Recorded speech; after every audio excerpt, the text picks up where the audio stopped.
ভাইয়ের জন্য দোয়া করবেন, আমার জন্য দোয়া করবেন, আমার পরিবারের জন্য দোয়া করবেন। আর আপনারা আমাদের নেত্রী বেগম খালেদা জিয়ার জন্য অনেক করে দোয়া করবেন যেন উনি সম্পূর্ণ ভালো হয়ে আমাদের মাঝে চলে আসেন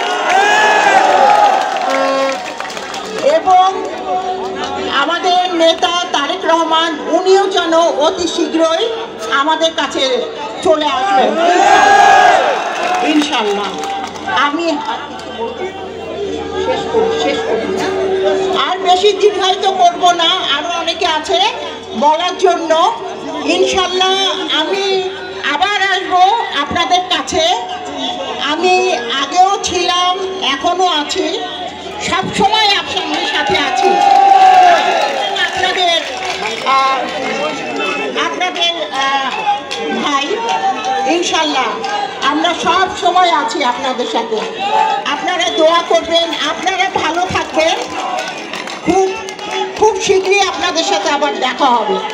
আসসালামু আলাইকুম। আমাদের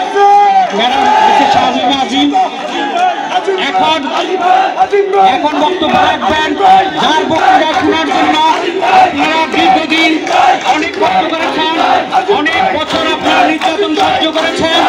আজকে সে মহেন্দ্র খান আপনাদের নেতা আপনাদের সামনে উপস্থিত রয়েছেন। আধুনিক হাতিয়ার রূপকার বারবার নির্বাচিত সাবেক সংসদ সদস্য প্রকৌশলী মোহাম্মদ ফজলুল আজিম। আপনি কি হাতিয়া নিউজ চ্যানেলে নিউজ পাঠাতে চান? তাহলে এক্ষুনি আমাদের হোয়াটসঅ্যাপ নাম্বারে মেসেজ করুন 01830996504। হাতিয়া নিউ, সারা দেশের কথা সব সময়।